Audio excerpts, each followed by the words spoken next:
Broadcasting from the Cass Corridor in Detroit, this is The Metro, a slice of news, culture, and conversation. I'm Tia Graham. And I'm Robin Vincent. Today on the program, the rise of RFK Jr. speaks to people's distrust in our medical system.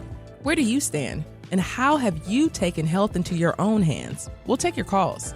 And we'll speak with a holistic practitioner and a traditional healthcare provider to learn how they're both evolving their work and meeting patients where they are. Plus, Detroit history is Black history. We'll see what's going on at the Charles H. Wright Museum of African American History to commemorate this month. But first, how does inequality look in different parts of the world? One photographer, Johnny Miller, wanted to observe some common threads of inequality from the sky. What he found is that cities thousands of miles apart can look strikingly similar, like Cape Town, South Africa, and Detroit. His project, Unequal Scenes, uses drones to capture aerial shots of cities worldwide. The images are bird's eye views of urban areas. And from these vantage points, the unequal distribution of wealth becomes painfully clear. In Manila, the capital of the Philippines, shiny, gleaming buildings soar over crumbling shacks and huts. In Nairobi, the capital of Kenya, pristine gated communities flank struggling slums. And here in Detroit, a brick barrier delineates the city limits from Grosse Pointe Park. The Grosse Pointe side is lush, well manicured, and marked by stately homes. And on the Detroit side, grass is overgrown, debris lines the streets, and the buildings are dilapidated. So, what happens? What lessons can we learn by viewing these images? Robin began the conversation with the photographer, Johnny Miller, to find out what he learned. So, Unequal Scenes is the name of your photo project, and it's unique because it gives us a new lens to view inequality. Talk about how you came up with the idea. Well, I'm American, but I've been living in Cape Town since 2012. And when I was there, I went to get a master's degree at the university in Cape Town. And one of the classes that I took, we studied how the cities during apartheid had been constructed to disenfranchise the various racial groups in South Africa. And so in 2016, I had a drone. I was one of not very many people in Cape Town that had a drone at the time. It was kind of an expensive piece of technology. And so a lot of people were using it to do tourism videos, kind of like beautiful Cape Town videos. And I thought, wouldn't it be interesting to look at one of these dividing lines? And I went to a place about 20 minutes south of where I lived, and there's a community in South Africa. We would call it a township, but it's essentially a slum. About 38,000 people lived in that particular slum, very low income area, and it was right next to a gated community with multi-million rand homes with an electric fence that surrounded the entire neighborhood. And so when I took that photo, kind of on a whim, to be perfectly honest, it went viral.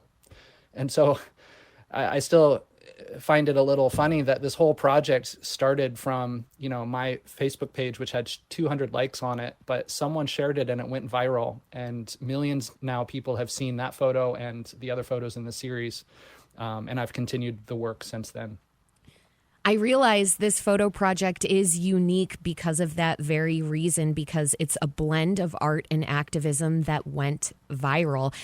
Johnny, I was thinking back to other recent examples of art-blended activism that's gone viral, like the art created after the murder of George Floyd. But your work wasn't tied to a specific event that captured the world like the murder of Floyd. So why do you think such an old, thorny topic like inequality has drawn such massive interest and appeal? I think inequality is something that everyone feels a relevance to. So even if you're on the wealthy side of the divide in my photos, you can feel a relevance. You can feel that you're somehow participating in whatever problem or whatever issue that I'm discussing. And there's a lot of people that have very strong opinions on whether or not they are in the wrong or whether this is natural. So I guess my opinion is that this project describes infrastructure as laid down by decisions that have been taken by people to disenfranchise other people. And that may have been more intentional or less intentional depending on the circumstance. But I think that it's really interesting being an American working in South Africa, which a lot of people thought initially I was South African. They didn't realize I was American. And then coming back and doing the project here and other wealthy countries, because this isn't a project just about the global South. It's not a project about poverty. It's a project about how we construct our world around us. You know, this, I don't believe this is natural. I don't believe that if you look at a photo of Masapumalele and Noordhoek in Cape Town, with that yawning divide and all those shacks right next to the electric fence, or in Detroit, you know, there's, I'm looking at it now on my website. I have the Wall, and the Wall was a black and a white community in the 1960s that were constructed. And the only way that the white developer could get the money to construct his white neighborhood, this area, by the way, is all African-American now, was to construct a wall to separate the two. So, I mean, this kind of stuff happens all over the world. It's systemic. And I feel like I'm trying to provoke a conversation so that we can agree that what we're doing is at least complicit and at best wrong, so that we can take steps to correct it. And in a few minutes, we're going to zoom in on Detroit. But for this moment, I'd like to actually zoom out and talk a little bit about your experiences abroad and how they've influenced this project. Your dad worked for the government, and that meant growing up, you moved around every 3 or 4 years. And then you traveled on your own and you lived abroad, and you were living in Cape Town, South Africa, when you started this project. And that's where you're based now, as you've mentioned. How did your experiences traveling and living abroad inform this work? Yeah, it was a very unique way to grow up. I've met a lot of people in America who have similar experiences. A lot of people, you know, are like army brats, for example, would be one term. My dad wasn't in the army, but he worked for NOAA. And I think I got used to quickly integrating into a place, seeing it as an outsider, and then leaving. And so when I moved to Cape Town, I really wanted to put down roots for the first time in my life. I turned 30 in Cape Town. I really wanted to stay there for a while and make a home. But I think that those early years of moving around so much allowed me to see things perhaps as an outsider sees them in a city where other people take things for granted. So in Cape Town, to give you an example, if you've never been there, there's fences and there's infrastructure and there's walls that separate. And this was a very insidious plan by the apartheid era government of the time to separate the wealthy from the poor. And in South Africa, that's a racial dynamic, 100%. So I can say white from black in the South African case, or white from colored, which is another racial group. And to see that from an outsider's perspective, I think allowed me to see the absurdity of how I was living every day, but then also this kind of creeping feeling that I was participating in it and it wasn't feeling as weird anymore. So after a couple of years, I started to feel like I'm starting to become a local here, and I'm starting to not question these things anymore. So also, I guess the project was a response to that in the way that I wanted to interrogate my own way of seeing. You know, I wanted to sort of reclaim that freshness as an outsider of seeing these divisions, which were so apparent. And one of the strange/sad things that I get as comments on my Instagram posts, and one that I got on the very first post that went viral, was South Africans writing, "I never knew it looked this bad." That to me really summed up the idea that people had a habitualization or a habituation of their environment to such an extent that they didn't even realize it looked that bad in the world's most unequal country. So you're seeing these places with your feet on the ground in an intimate way, places where you've lived, such as Cape Town, and then you're capturing these soaring aerial images that are shifting your understanding and other people's understanding of the places that they live or that they have maybe thought of in a certain way. Yeah, thank you. I mean, I think that it seems like a pretty easy concept for a photographer just to fly over and look straight down on some of these divides. But the way that the camera worked with the drone allowed a person without a helicopter to take that top-down photo cheaply and quickly. And so this project could spread very quickly around the world with a very small budget. And I think that that helped people see these divides in a way that was a little unusual compared to other previous incarnations of, let's call it, inequality type photo projects, which if you look at them, if you go back in time to, I don't know, any time in history where people are looking at inequality, a lot of times they're looking at poverty. And so there's extrapolating, there's a mental extrapolation that needs to happen from the viewer when you're looking at poverty to inequality. I think, and I hope, and potentially why this project has gone viral, is that when you look at it from the drone where you see the rich and the poor in the same photo, you get, like I said, that relevance to your own life. And by you, I'm obviously meaning like the wealthier side of people, of the communities that are looking at these photos. And that relevance, I think, does allow people to break that habituation of their daily lives and say, wow, I really live on the other side of the fence from people who have been disenfranchised either currently or in the past. Perhaps that influences my future decisions on, for example, voting on taxation or voting on a variety of other issues that could ameliorate the situation. You're listening to The Metro on WDET. I'm Robin Vincent. And I'm Tia Graham. We're speaking with photographer Johnny Miller about his project, Unequal Scenes, which is a collection of images from around the world that show inequality from a design, environmental, and architectural perspective. Now, Johnny, you're based in Cape Town, South Africa, but you have a Michigan connection. Your mom is from Saginaw, and your dad is from Redford. At what point did you start to understand the severe inequality in the Metro Detroit area, or was it always something you knew? I would say that because of the stories that I heard from my father about how Detroit went through an arc from when my grandmother was born in Hamtramck to when she died, which was last year in Redford, I think that that life kind of sums up the arc of, let's call it the boom and the fall and the resurrection of Detroit. And I don't want to speak too grandiose about, the resurrection or the fall, but I mean, those are terms that have come up in popular culture that I've recognized. And so I've always been aware that there was, I don't want to call it inequality because that came later. I want to say that there was struggles in Detroit that fell along particular lines and boundaries that interested me and that interested my family. And I guess as a photographer, when I struck on this project, I finally had a tool to first visualize that to myself and then also to share that amongst other people. And so my dad doesn't live in Redford anymore, but the rest of my family does. They live in, for example, Plymouth and Milford now.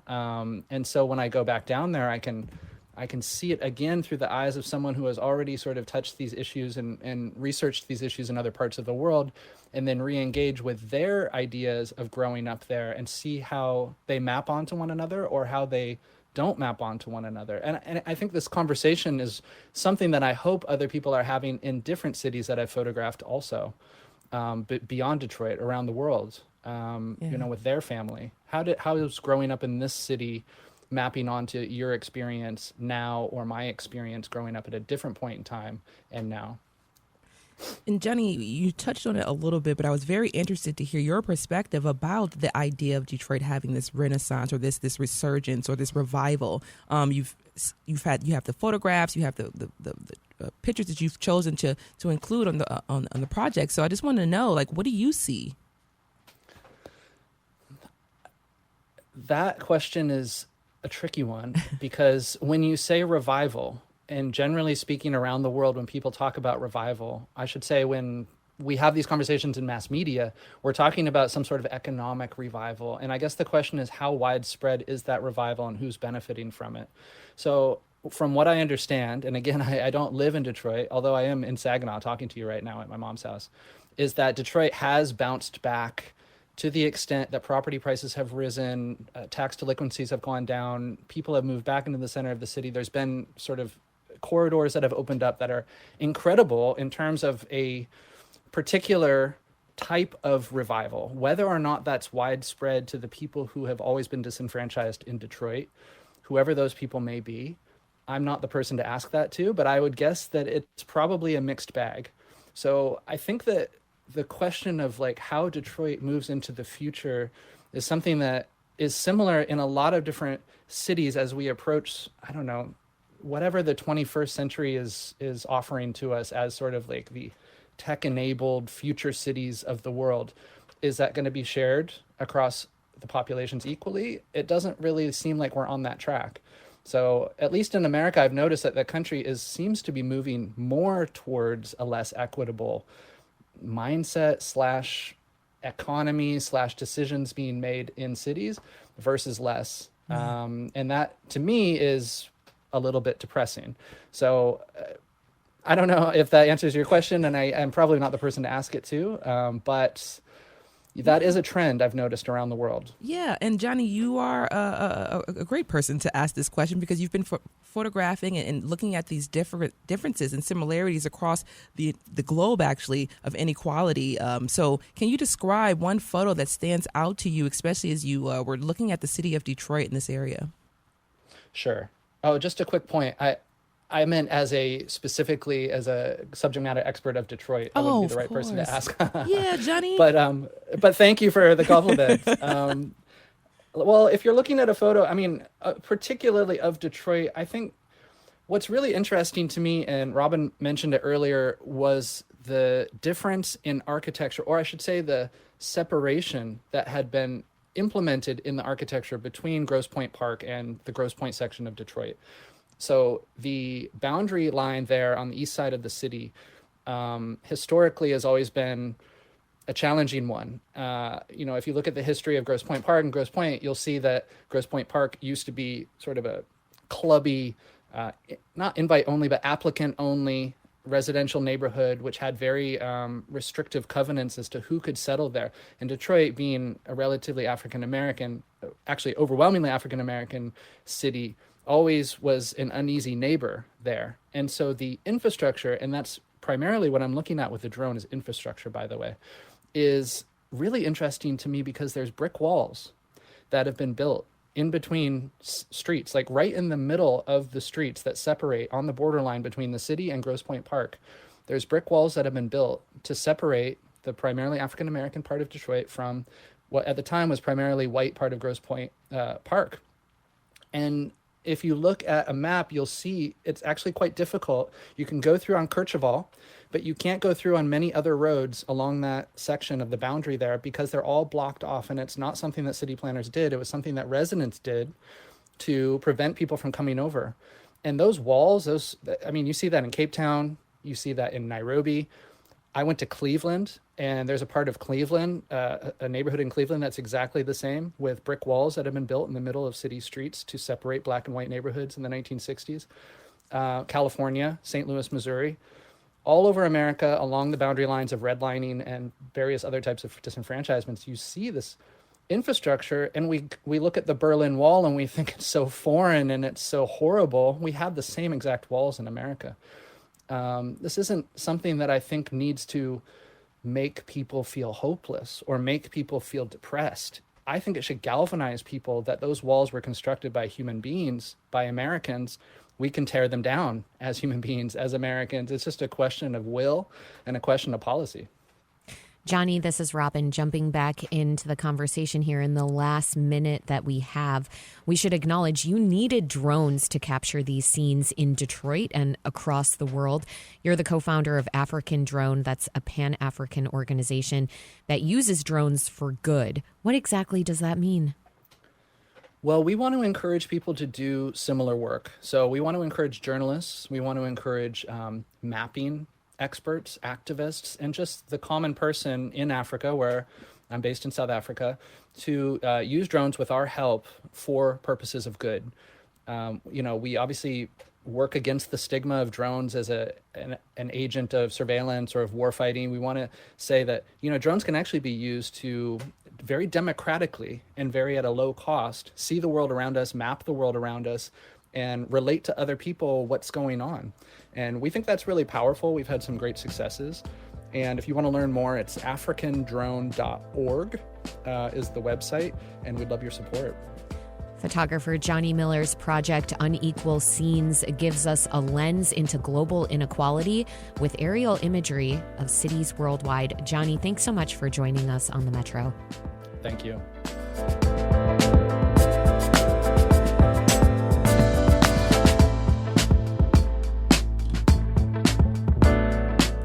From the WDET newsroom, the Justice Department has restored funding for nonprofit programs that provide legal services to immigrants. The agency ordered 4 groups to stop work immediately after President Trump signed executive orders targeting migrants. The nonprofits sued, saying the decree would prevent them from educating people about immigration court, detention centers, and the legal system. The executive orders temporarily shut down a help desk at the immigration court in Detroit. Coming up at 11, more people are distrustful of mainstream medicine. At the same time, a lot of folks are experimenting with alternative forms of healthcare practices, things like yoga, acupuncture, meditation. In the next hour, we want to hear from you. What do you do to improve your own health? How do you take your health into your own hands? Give us a call. Let us know. It's 313-577-1019. We'll be right back on the Metro. Stay right with us.